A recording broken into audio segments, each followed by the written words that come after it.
Topic क्या है बालक और बालिका? Motion, class 9। हमने पढ़ा था लास्ट क्लास में, मोशन का डेफिनेशन पढ़ा था, रेस्ट पढ़ा था, उसके बाद मोशन, रिलेटिव मोशन के बारे में डिस्कस किए थे, डिस्टेंस पढ़ चुके थे, डिस्प्लेसमेंट पढ़ चुके थे, स्पीड पढ़ चुके थे, पढ़े थे ना, एवरेज स्पीड पढ़ चुके थे। फिर से एक बार फिजिकल क्वांटिटी में हमने क्या पढ़ा था बाबू? Physical quantity, the quantity which can be measured and follow the law of physics is called physical quantity. पढ़े थे ना? और फिजिकल क्वांटिटी जो भी होते हैं उसके 2 टर्म्स होते हैं। 2 टर्म्स में पहले टर्म क्या? तो नहीं, वो तो टाइप हो ना, वो तो टाइप हो ना बेटा, स्केलर और वेक्टर, वो तो टाइप हुआ कि स्केलर क्वांटिटी होंगे और वेक्टर क्वांटिटी होंगे। फिजिकल क्वांटिटी के 2 टाइप्स हैं। लेकिन यहाँ मैंने कहा कि फिजिकल क्वांटिटी जितने भी होंगे उसके 2 टर्म्स होंगे। टर्म्स का मतलब समझो, एक होगा उसको न्यूमेरिकल वैल्यू और दूसरा होगा उसका यूनिट। वो कैसे? जैसे अगर मैं कहूं मैंने 5 किलोमीटर डिस्टेंस कवर किया, इसका मतलब क्या है? यहां पर आया 5 और किलोमीटर, यानी कि 5 क्या है? इसका न्यूमेरिकल वैल्यू, कितना चला 1 किलोमीटर कितना हुआ, तो इतना लेंथ को हम 1 किलोमीटर बोलेंगे। सपोज इतना लेंथ को हम 1 किलोमीटर बोलेंगे, तो इतना इतना 5 बार चला, तो यहां पर देखिए इसका न्यूमेरिकल वैल्यू और इसका यूनिट है ना। समझे? फिजिकल क्वांटिटी सबको समझ में आ गया था, वेक्टर और स्केलर सबको समझ में आ गया था। तो देखो डिस्टेंस के बारे, स्पीड के बारे में हमने कहा था, distance travelled per unit time is called speed.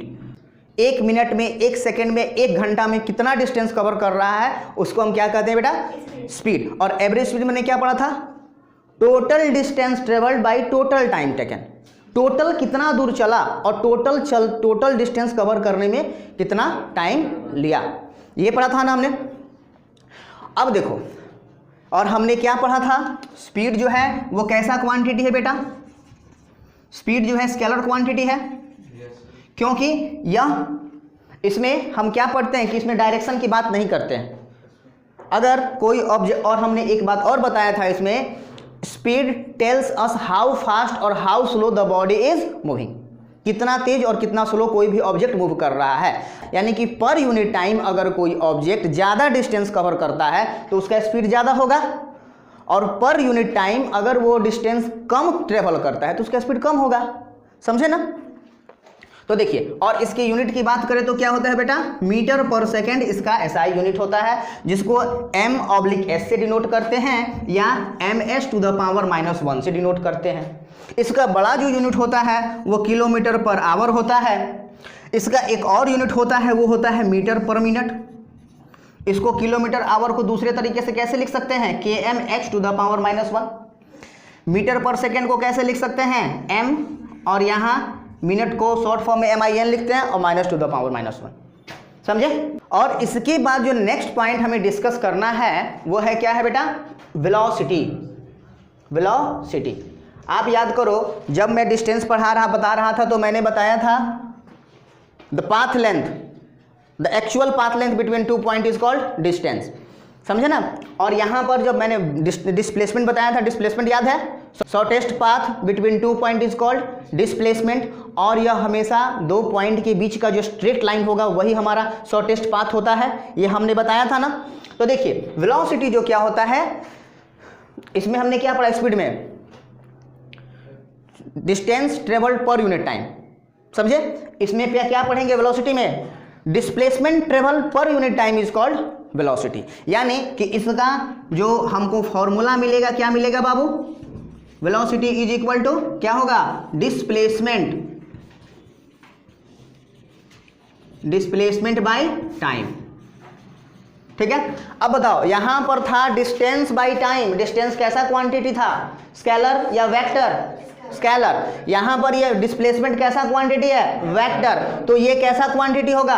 Vector. Velocity vector होगा। और सुनो, अगर स्पीड के साथ हम डायरेक्शन दे देते हैं तो वो स्पीड वेलोसिटी में कन्वर्ट हो जाता है। जैसे मैं कहूं ए कुमार 2 किलोमीटर पर आवर की स्पीड से ईस्ट डायरेक्शन में जा रहे हैं, तो ये क्या स्पीड है या वेलोसिटी? वेलोसिटी, क्योंकि इसके साथ मैग्नीट्यूड और डायरेक्शन दोनों आ गया। अगर हम ऐसा कहते हैं कि ए पॉइंट P की तरफ जा रहा है 2 किलोमीटर पर आवर के स्पीड से, तब भी हम उसको वेलोसिटी ही कहेंगे, समझे। और यहां देखिए, यहां इसका अगर हम इसके यूनिट की बात करें तो कितना आएगा, बोलो, मीटर पर सेकेंड या किलोमीटर पर आवर, है ना। अब देखिए, is it clear? Is it clear to all? Very good. अब देखो बाबू, इसके बाद हमें पढ़ना है average velocity. Average velocity, average velocity में हम क्या पढ़ेंगे? Average velocity means initial velocity plus final velocity by 2। Initial velocity कहने का मतलब होता है जब हम मोशन को ऑब्जर्व कर रहे थे, जब हमने मोशन को ऑब्जर्व करना शुरू किया और उस समय उस ऑब्जेक्ट का जो वेलोसिटी था, that is called initial velocity, समझे।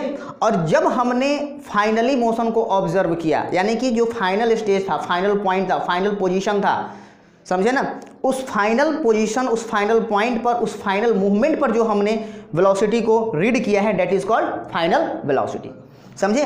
तो इसमें क्या होगा, देखो, इनिशियल वेलोसिटी को हम u से डिनोट करते हैं और फाइनल वेलोसिटी को v से करते हैं। तो एवरेज वेलोसिटी क्या होगा बाबू, ये यूनिट अलग हमने लिखा था, इसके लिए लिखा था, ठीक है ना। तो क्या हो जाएगा, u प्लस वी बाई 2, समझे, समझे ना। And the next point is acceleration. Acceleration, acceleration को समझेंगे। The rate of change of velocity is called acceleration.